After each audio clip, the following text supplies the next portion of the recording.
Crônicas do Amanhecer, por Feijão, Centro Espírita Allan Kardec. Balneário Gaivota, 24 de novembro de 2017. Antonieta de Barros, a mulher pobre negra que tornou-se deputada, jornalista e educadora. Antonieta de Barros era mulher pobre negra.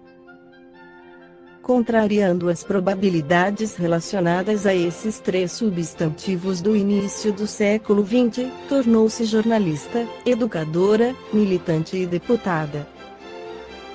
Neste Dia da Consciência Negra, o FIPost Brasil relembra a história de ícones negros do país que combateram a desigualdade racial e se tornaram exemplo para os brasileiros.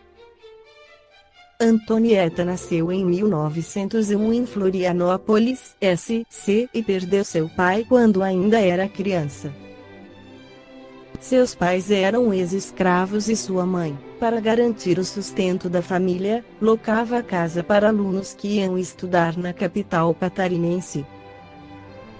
A rotina de estudos dos inquilinos virou influência para os primeiros contatos de Antonieta com as letras. Inspirando-se nos estudantes que frequentavam sua casa, e com desejo enorme de mudar sua realidade e lutar por seus direitos, ela ingressou na Escola Normal Catarinense aos 17 anos. Logo após se formar, fundou o curso particular Antonieta de Barros para dar oportunidade à população carente. Na época em que a taxa de analfabetismo no Brasil era de 65%, a catarinense pobre filha de ex-escravos tornou-se educadora. E sua ambição não parou por aí. Fundou o jornal A Semana e dirigiu a revista A Vida Ilhoa, em que escrevia sobre questões educacionais, políticas, de gênero e preconceito racial. Também escreveu o livro Farrapos de Ideias, sob o pseudônimo de Maria da Ilha. Foi a primeira deputada estadual negra do país e a primeira mulher deputada de Santa Catarina. Militou na Frente Brasileira para o Progresso Feminino, lutando pelos direitos das mulheres. Também lutou pelos menos favorecidos e até hoje é inspiração para muitos ativistas do movimento negro. A cineasta Flávia Persson retratou sua inspiradora história de vida no documentário Antonieta, lançado em 2015. No período em que as mulheres não tinham liberdade para se expressar, Antonieta rompeu com todos os padrões limitantes impostos a ela.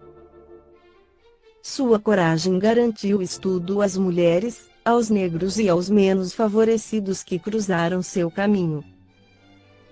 No Livro dos Espíritos, Allan Kardec questiona os espíritos sobre o assunto da escravidão 829. Há homens naturalmente destinados a ser propriedade de outros homens? Resposta: toda sujeição absoluta de um homem a outro é contrária à lei de Deus. A escravidão é um abuso da força, se desaparecerá com o progresso, como pouco a pouco desaparecerão todos os abusos. Comentário de Allan Kardec: a lei humana que estabelece a escravidão é uma lei contra a natureza, pois assemelha o homem ao bruto e o degrada moral e fisicamente. 830. Quando a escravidão pertence aos costumes de um povo, são repreensíveis os que a praticam, nada mais fazendo do que seguir um uso que lhes parece natural? Resposta: o mal é sempre o mal. Todos os vossos sofismas não farão que uma ação má se torne boa. Mas a responsabilidade do mal é relativa aos meios de que dispondes para o compreender.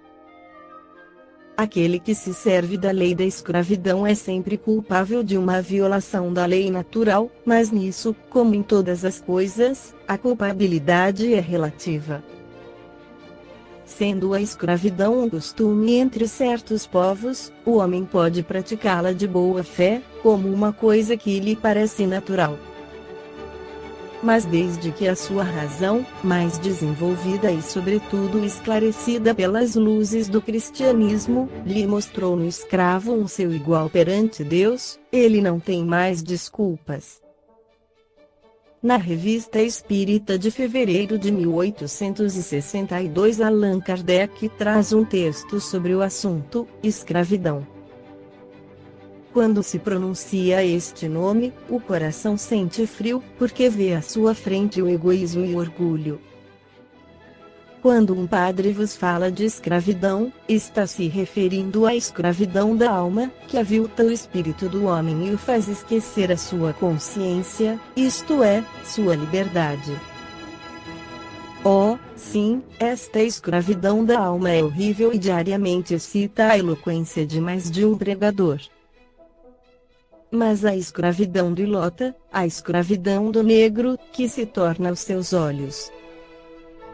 Diante desta questão o sacerdote mostra a cruz e diz: esperai. Com efeito, para esses infelizes, é a consolação a oferecer, e ela lhes diz: quando o vosso corpo for dilacerado pelo chicote até a morte, não penseis mais na terra, pensai no céu. Tocamos aqui uma dessas questões graves e terríveis que transtornam a alma humana e a precipitam na incerteza. Estará o negro à altura dos povos da Europa, e a prudência humana, ou, antes, a justiça humana deverá mostrar-lhe a emancipação como meio mais seguro de alcançar o progresso da civilização? Nesta questão os filantropos apresentam o Evangelho e dizem: Jesus falou de escravos. Não, mas Jesus falou da resignação e disse estas sublimes palavras: meu reino não é deste mundo.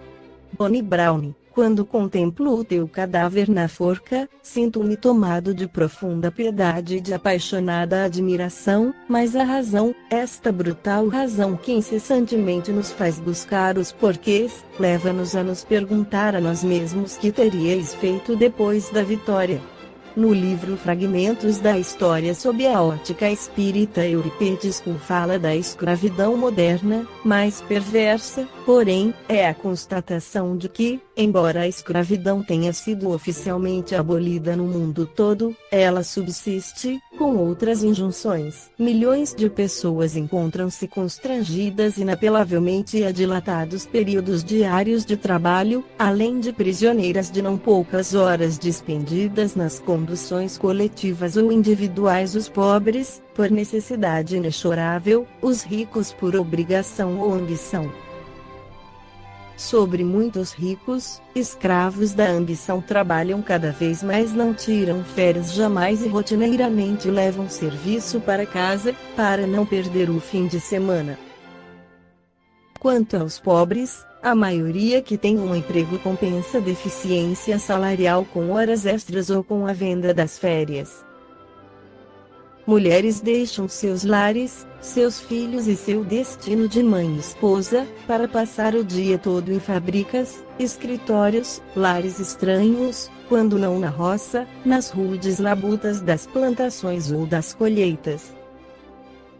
No Brasil, com o boom do biodiesel e do combustível a partir do etanol extraído da cana-de-açúcar menos poluente, emergiu, de paralelo, a dureza dos cortadores de cana, denominados de boias frias, alimento na marmita, preparado nas primeiras horas do dia e consumido frio, horas mais tarde, na pausa para o almoço. Boia fria é a pessoa que se dedica ao trabalho rural, geralmente não reside ali e vem de outros estados para as regiões canavieiras, onde trabalhará só durante o período da safra, quase sempre não tem carteira profissional assinada e poucos direitos trabalhistas garantidos pela lei brasileira. Eis alguns dados sobre a condição dos boias frias no Brasil, com dados calculados na média dos anos 2008 e 2009. Um boia fria corta em média 12 toneladas de cana por dia. Para cortar 10 toneladas de cana, o trabalhador precisa desferir 9.700 golpes de podão, instrumento usado no corte.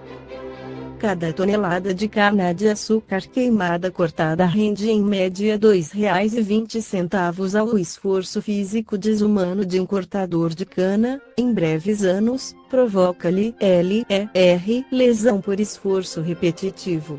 Tais lesões, quase sempre, são irreversíveis e degenerativas. Ademais, o ambiente de tal trabalho é agressivo. Queimadas, quando não picadas de cobras, sol intenso e ferramentas perigosas, não raro causadoras de ferimentos e lesões. Diante disso, entidades internacionais defensoras dos direitos humanos dirigem sua atenção para essa atividade trabalhista, unanimemente condenando as condições nas quais atualmente ela é realizada. Esta foi a crônica do amanhecer de 24 de novembro.